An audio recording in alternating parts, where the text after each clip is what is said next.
Hello बच्चों, how are you all. मुझे उम्मीद है आप सभी अच्छे होंगे। और आज हम करेंगे वीक 13 की वर्कशीट। तो हमारा पहला सब्जेक्ट है बच्चों इंग्लिश। इंग्लिश में आज हमारा चैप्टर है 13 और चैप्टर का नाम है बच्चों अ काइट, एक पतंग। आप देख सकते हैं यहाँ पे पतंगे उड़ रही हैं आसमान में। और यहाँ पर देखिए छोटी सी पोएम है काइट के ऊपर। I often sit and wish that I could be a kite up in the sky and ride upon the breeze and go whichever way I chance to blow। बड़ी अच्छी सी पोएम है। यहाँ पर kite है और बच्चा क्या चाह रहा है, बच्चा चाह रहा है कि मेरा अक्सर मन करता है कि मैं क्या करूँ, मेरी ये इच्छा होती है कि मैं पतंग के ऊपर बैठूँ और पूरे स्काई में फ्लाई करूँ, है ना। And ride upon the breeze and go whichever way I chance to blow. ठीक है, और हवा में जहाँ जहाँ जाने का मुझे मौका मिले मैं वहाँ वहाँ जाऊँ, घूमूँ और उड़ूँ। तो अब इस पर बेस्ड बच्चों पहला जो क्वेश्चन है उससे पहले हम न्यू वर्ड्स देख लेते हैं। ब्लो का मीन्स क्या होता है, पफ ऑफ एयर, है ना। ऐसे हवा का झोंका सा आता है ना, उसको बोलते हैं ब्लो।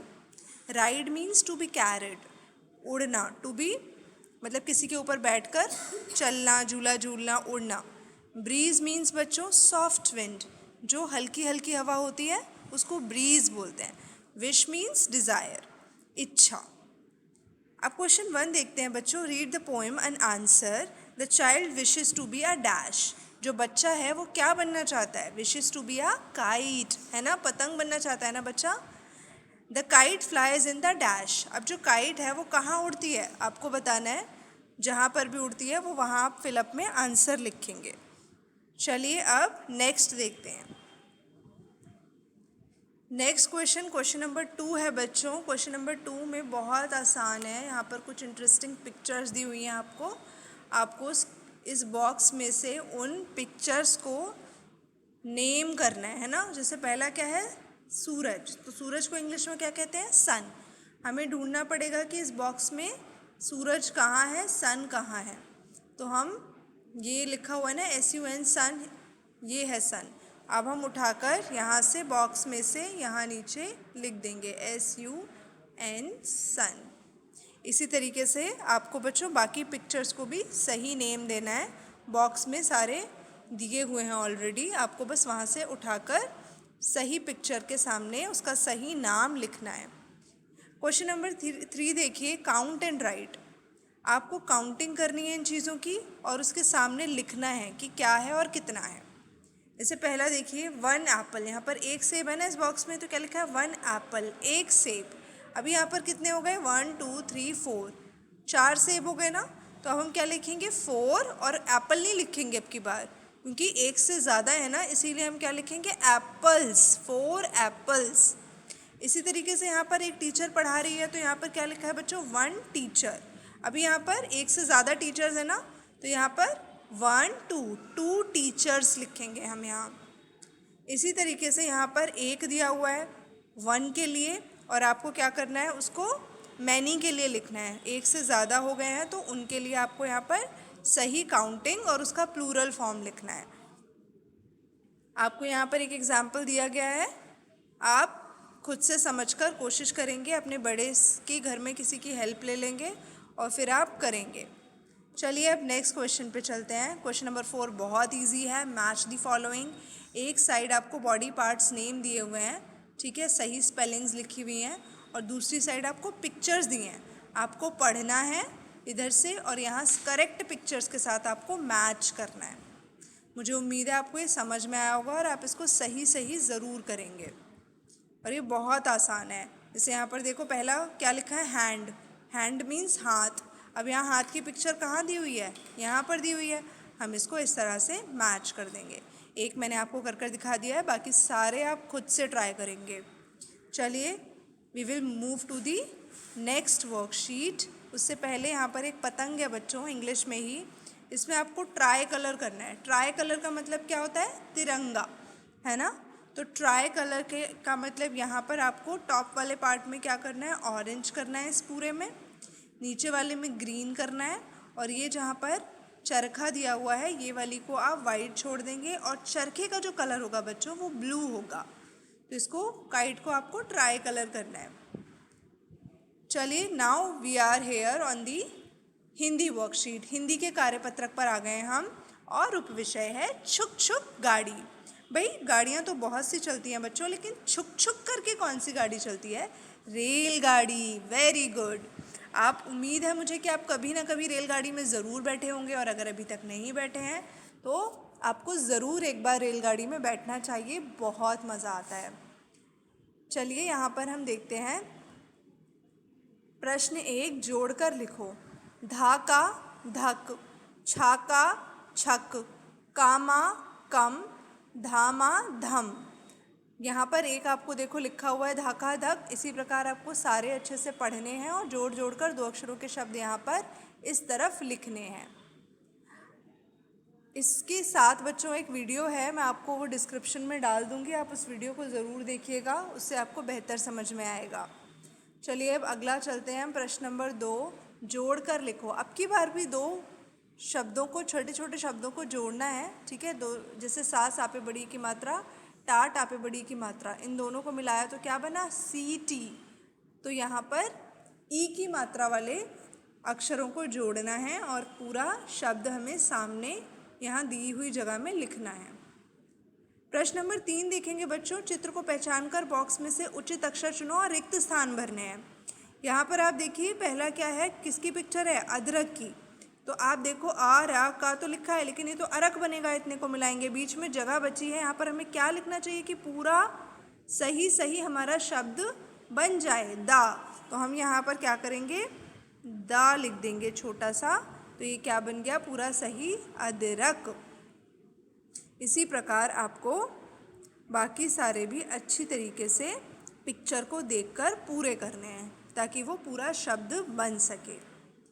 अगले पेज पर चलते हैं। अब है हमारा गणित का कार्यपत्रक बच्चों। गणित के कार्यपत्रक में देखिए, जोड़ है। आज का विषय क्या है? जोड़। यहाँ पर आप एक कर देखें, तभी आपको मज़ा आएगा। आप अपनी एक हाथ की 4 उंगलियाँ खोलें, दूसरे हाथ की 1 उंगली खोलें और फिर सारी उंगलियों को जोड़ें, है ना। 1 2 3 4, 4 में एक दूसरे हाथ की उंगली और जोड़ ली तो क्या बन गया? 5। और हम 5 लिख देंगे यहाँ पर इस डब्बे में।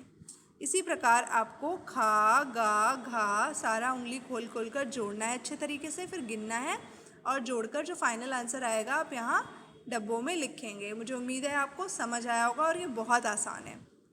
अगले देखिए, अगले प्रश्न में क्या है? वस्तुओं को गिनना है, जोड़ना है और कुल वस्तुओं की संख्या खाली डब्बे में लिखनी है। जैसे 4 पेंसिल और इधर भी है 4 पेंसिल, 4 और 4 टोटल कितनी पेंसिल हो गई? 8 पेंसिलें हो गई। तो हम यहाँ क्या लिखेंगे? 8। फिर हम खा भाग में देखते हैं 3 स्ट्रॉबेरीज़ और यहाँ पर कितनी है? 5 स्ट्रॉबेरीज़। 5 के आगे 3 और गिन लें, 5 6 7 8। आप 8 स्ट्रॉबेरीज़ कहाँ लिखेंगे? यहाँ लिखेंगे। इसी प्रकार आप खुद से अगले गा और घा पार्ट गिनेंगे, जोड़ेंगे और डब्बे में जोड़कर लिखेंगे। चलिए, अगले पृष्ठ पर भी इसी तरीके का काम है बच्चों। अलग अलग रंग की वस्तुएं हैं इस बार, ठीक है। और हमें क्या करना है? उनको गिनना है, जोड़ना है और खाली स्थान भरने हैं। जैसे देखो, ये जामुनी रंग के फूल वाले 2 गमले हैं, भाई कितने हैं? 2। फिर पीले रंग के फूल वाले जो गमले हैं वो कितने हैं? 7। और हमने सारे गमले जोड़ लिए तो कितने हो गए? 9। आपको अलग अलग रंग की चीज़ों को गिनना है, अलग से लिखना भी है, फिर उसके बाद फाइनल बाद में जोड़ना है। देखिए, जामुनी रंग के जो गमले हैं इनकी संख्या बच्चों यहाँ लिख दी गई 2, है ना। और फिर ये जो बाकी गमले हैं इनकी संख्या कहाँ लिख दी गई? यहाँ। और फिर इन सब को जब जोड़ दिया गया तो क्या बन गया?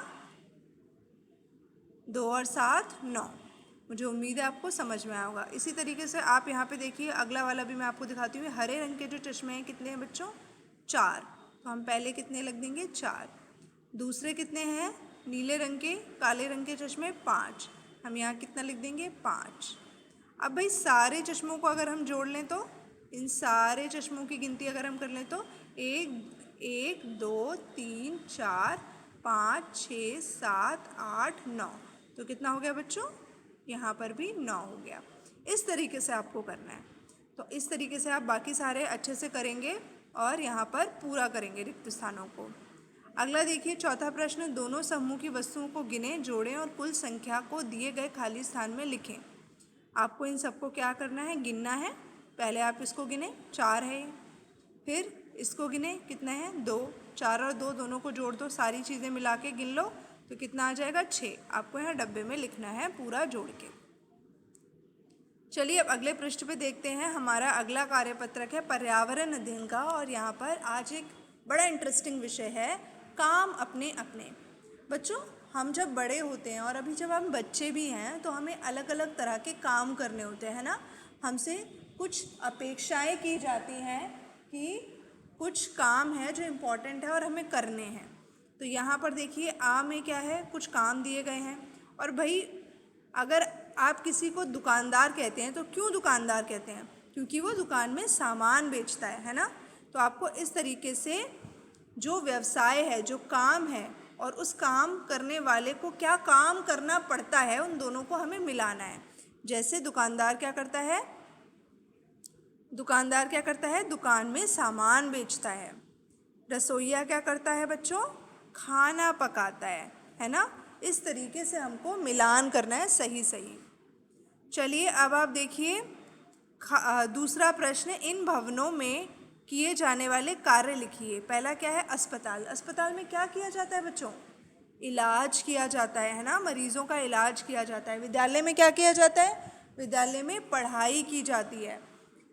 इसी प्रकार अगला पृष्ठ देखिए, बैंक में क्या किया जाता है, बैंक में पैसों का रख रखाव या लेन देन किया जाता है।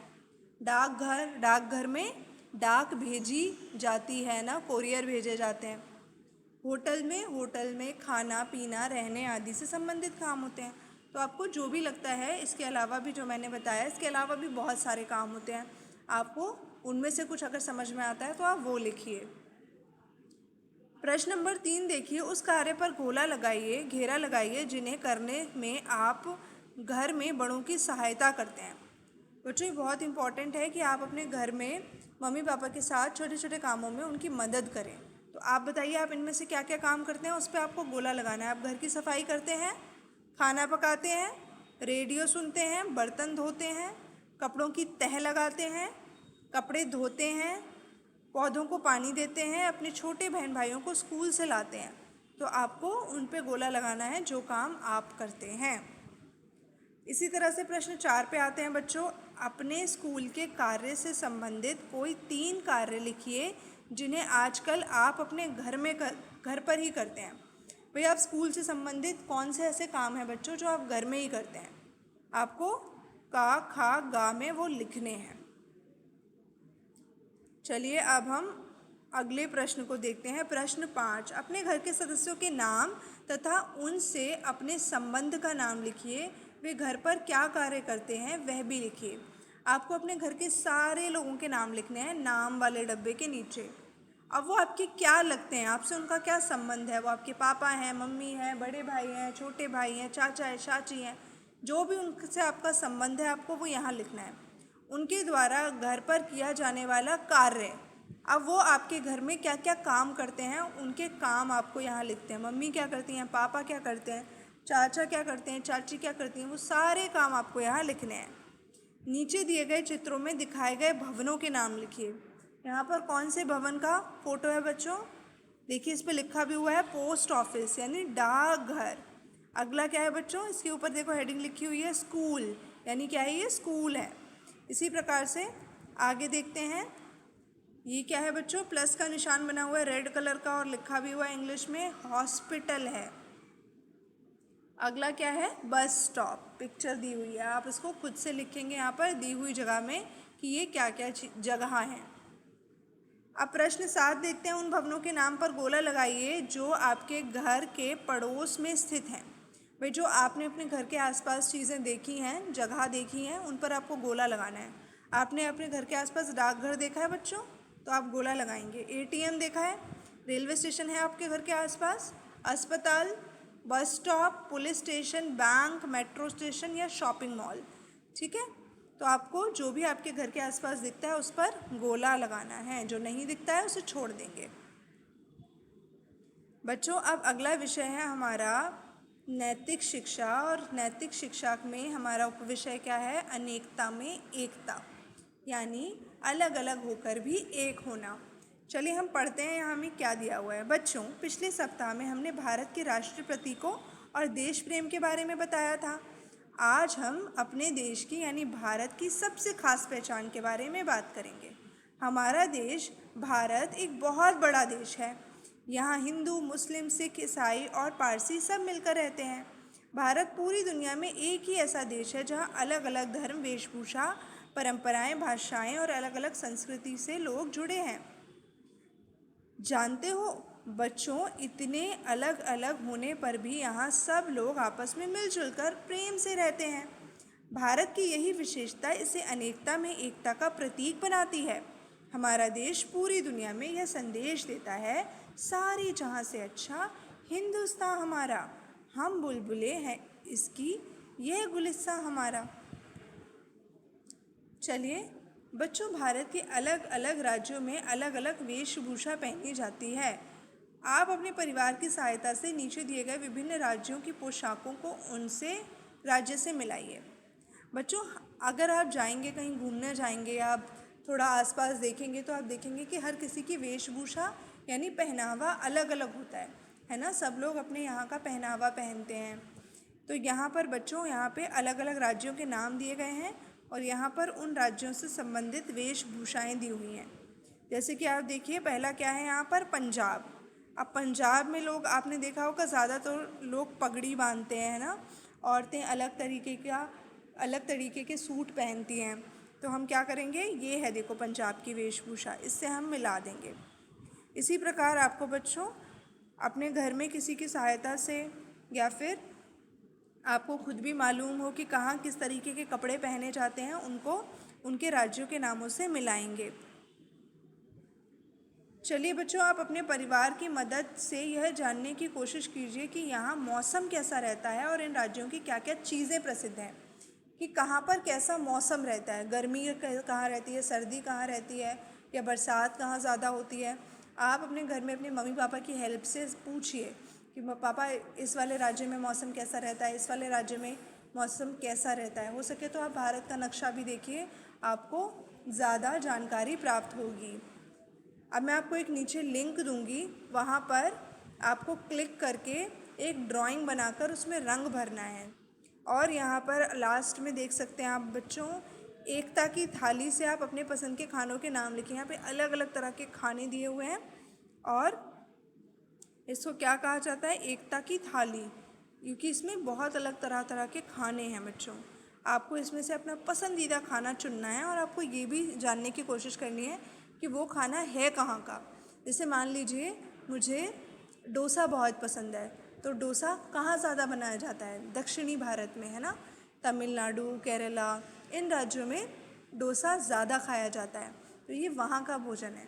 तो जो आपको खाने में अलग अलग चीज़ें आपने खाई हैं और आपको क्या पसंद है, आपको उसमें ये भी जानकारी प्राप्त करनी चाहिए कि वो कहाँ का भोजन है, किस राज्य का भोजन है, कहाँ खाया जाता है। तो मुझे उम्मीद है आपको आज के कार्यपत्रक में मज़ा आया होगा और आप इसे करने का प्रयास अवश्य करेंगे। धन्यवाद।